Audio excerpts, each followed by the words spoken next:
Hello, everyone. I'm Kikutani. Today I will talk about what Buddha taught on the reason why you must not die. It's a pretty heavy topic. Why mustn't people die? What reason did Shakyamuni Buddha give? Have you ever thought about why you must not die? We wonder this in hard times. We don't wonder why we must not die when life is pleasant for us. It's when life is painful that we think we'd rather die than deal with this, and people around us tell us we must not die. But why is it that we mustn't die? What's the reason? Difficult times lead us to ponder over the answer. Also, people have to die someday anyway, right? If we have to die anyway, then why not now? If we know we're going to fall down someday anyway, why do we keep being told to carry on walking? It's unreasonable, right? Some may feel this way about being forced to keep living. Why must we live? Why mustn't we die? Let's say you decide to go to a party because you think it'll be fun, but it turns out to be really boring or unenjoyable. In that case, you can just leave. There's no need for you to hang around and have a bad time, so you can just get out of there. Now we find ourselves on the grand stage of life. Unlike with the party though, we didn't go there of our own free will. Rather, we were just put there at some point. We were thrown into this world regardless of what we wanted. Having been shoved on stage like this, many people suffer pain and distress. Why mustn't a person die when things are so hard for them that they'd rather be dead? In other words, why must we stay on the grand stage of life? You can just leave a boring party, so why must you stay on life stage even though you'll have to endure all sorts of dull and painful things there? What is the reason why you must not die?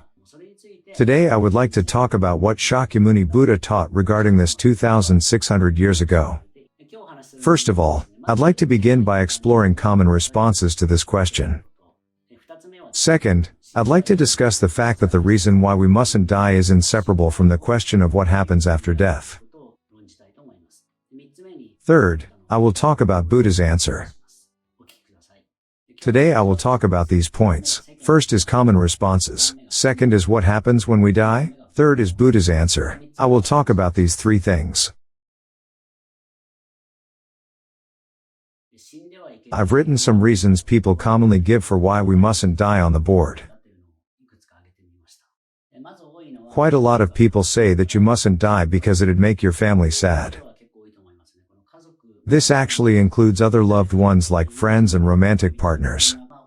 I did write family, but really, this means that anyone close to you would be sad. A lot of people say this is why you mustn't die. Since it actually would make our loved ones sad, the idea that we mustn't do it because of that really resonates.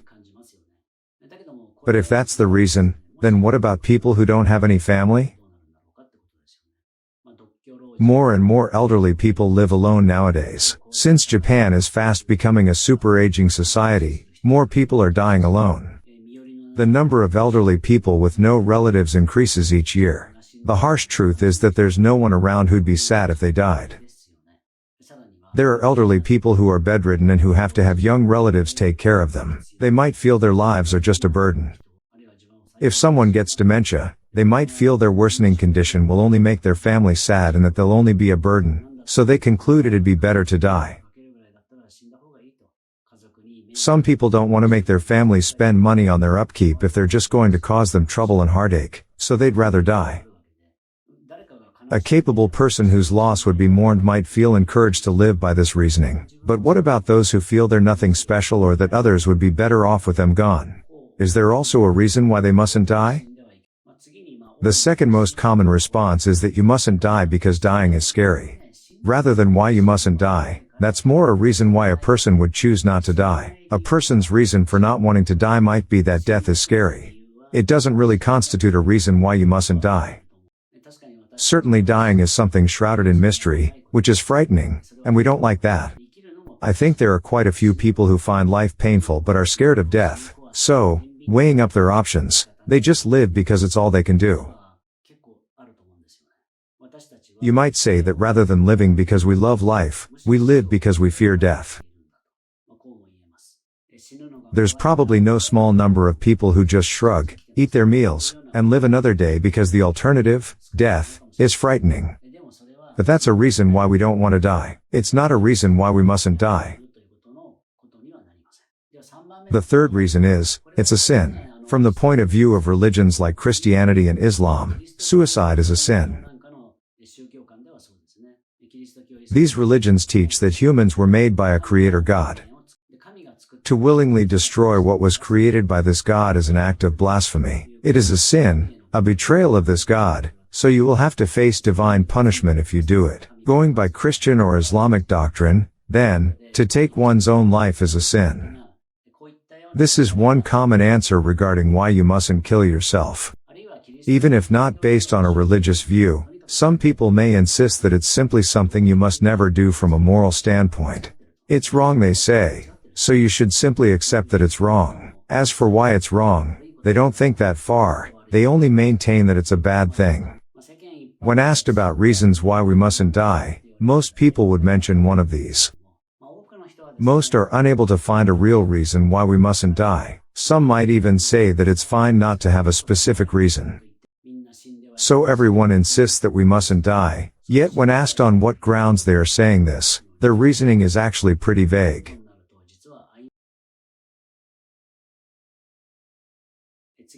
The next thing I'd like to talk about is the fact that the question of why we mustn't die is inseparable from the question of what happens after death. When people contemplate suicide, the question arises, where will I go when I die? This can stop people contemplating it further. I myself know someone this happened to. If you think seriously about reasons why we must not die, you'll soon realize that this issue is inseparable from the question of what happens after death. If people will be reduced to nothing more than bones and ashes after death, then that begs the question, where does the idea that we mustn't die come from? If nothing awaits us after death, then if we found life painful, dying would be a viable option to put an end to our suffering. Before I started listening to Buddhism, I too thought there was nothing after death. Though I never actually wanted to die, when things got tough, I did wonder if it'd be better to die. I felt as if death was a pleasant thing. I thought it meant an end to suffering, you see. I thought, if there's nothing after death, then dying means your present suffering will go away, so surely it's fine to choose death? Amongst students, many suicides occur on September 1st. For office workers, it's Monday mornings. It's September 1st for students because they dread the troubles they'll face at school after the summer break, like being bullied for instance. For office workers, it's Monday mornings because they dread going back to work. They think they'd rather wipe the slate clean and start again, so to speak. How they feel is understandable. If you're playing a video game and things aren't going well for you and it looks like you won't be able to beat the game, you can just press reset and start again from the beginning. In the same way, some people probably think that if life won't get better for them and there's nothing after death anyway, they might as well hit that reset button. There are also those who think that if there's nothing after death, they can carry out their darkest desires before dying. One could say that we refrain from carrying out these desires because they're bad deeds, but more than that, it's because we'll be hated or punished by others. People will gossip about us and be disgusted by us. If it's a criminal act, then we'll get arrested and put in prison. We don't want the lack of freedom that comes with being in prison, and nor do we want the pain of being hated, so we restrain ourselves. But if there's nothing after death, it'd be no surprise if someone who planned to die carried out those dark desires before dying. That's called extended suicide.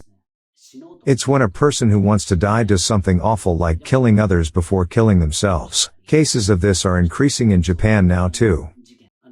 In America also, you hear of indiscriminate shootings which end with a suicide. Despairing at life and wanting to die, the person seeks revenge against the society that made their life so painful. This kind of thing happens all over the world. If there's nothing after death, then all bad deeds will be written off and people can do whatever they want before they die. They won't be punished or treated with contempt, because there's nothing after death. Of course, when we think of the families we'd leave behind, we wouldn't be able to do such a thing, but these people think only of themselves and tell themselves it's fine to commit these crimes because there's nothing after death anyway. Islamic extremists claim the Quran says those who die for jihad, meaning in this case holy war, can go to paradise. Holy war is to do battle with heretics. Dying fighting against heretics in the name of their God will result in them going to a heavenly harem of virgins in the afterlife, the scripture apparently says, so it's no surprise that some have actually done this. If that's what will come after death, then of course they'd be unafraid of death and instead eager to give their lives for the cause. Science fiction writer Shinichi Hoshi, known for his short stories, wrote a thought-provoking tale on this theme. In some town, a TV enabling communication with the afterlife was invented. People's deceased friends and family would appear on the TV, asking how they were doing and claiming to be well in the afterlife. Every one of these dead people spoke of the afterlife as this wonderful paradise free from all suffering.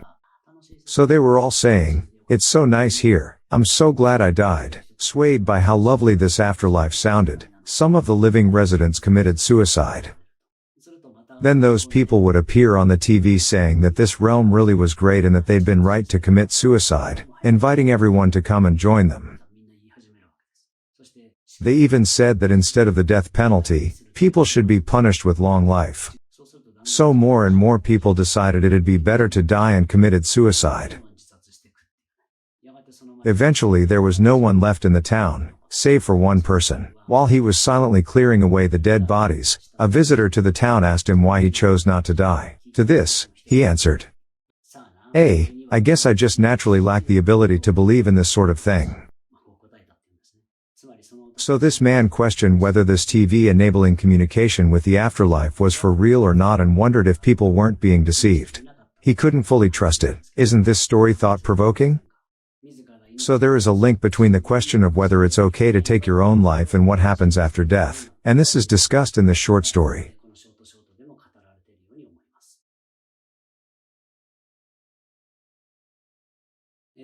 So what did Shakyamuni Buddha say about this? He said the following: "Enter suffering from suffering, enter darkness from darkness." He said this in the larger Sutra of Infinite Life. It means, from suffering we enter suffering, from darkness we enter darkness. Those who are suffering in the present will enter suffering after death. All living beings must die. We must all eventually crash into the wall of death. But what lies beyond that wall? No one has a clue. What Shakyamuni Buddha said on this was that those who suffer while alive in the present must enter a realm of suffering after death. This is what it is to enter suffering from suffering.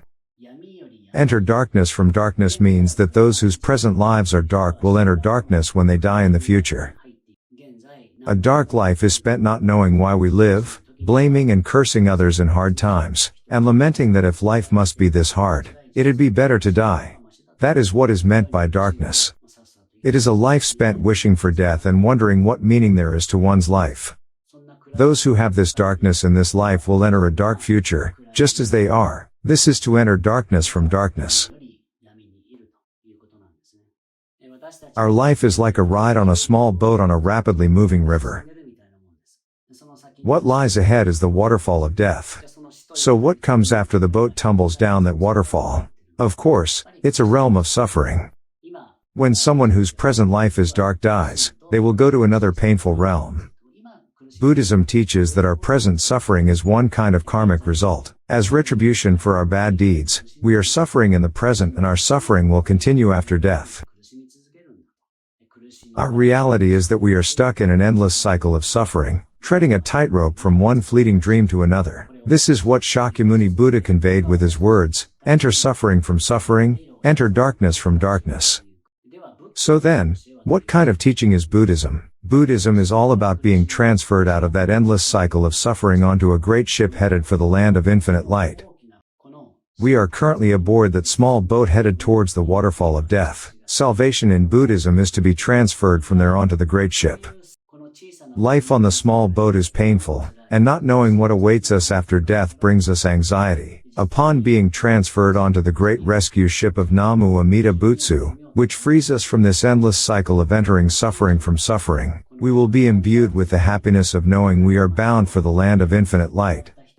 This is called absolute peace and joy. Once we are taken aboard the great rescue ship, our darkness of mind regarding what comes after death will be transformed into unbreakable, unchanging happiness. This happiness will be granted is called absolute peace and joy or absolute happiness. Those who've gained this happiness will go to the land of infinite light upon death. Shakyamuni expressed this as, enter ease from ease, enter light from light. This ease is absolute peace and joy, great peace of mind and satisfaction. From this state, we can enter the realm of brightness that is the land of infinite light when we die. One whose present life is bright will, upon death, enter a realm of brightness. This is the meaning of, enter light from light. Because of this, Master Shinran taught that what's most important for us is to be transferred from the boat headed for darkness onto the great ship. This, he called completion of life's purpose now, in life. Now, in life means while we are here, on the small boat, within this present life, we can obtain true happiness, he taught. That means accomplishing the real purpose of life. In an ichinen, or a moment, within this life, we can be transferred onto the ship and attain true happiness.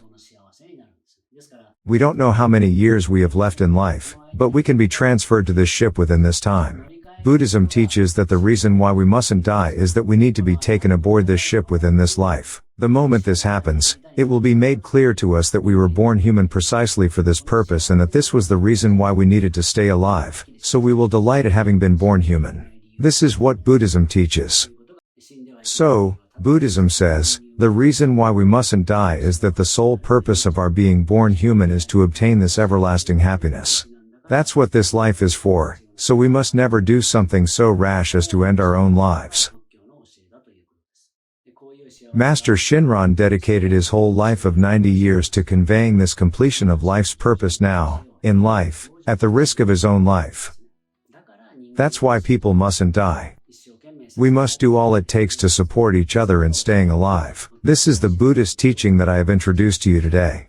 On this channel, I make videos on what it is that Master Shinran taught, so if you're interested in learning more about Buddhism, I'd be delighted if you'd subscribe to my channel. Thank you for watching this video.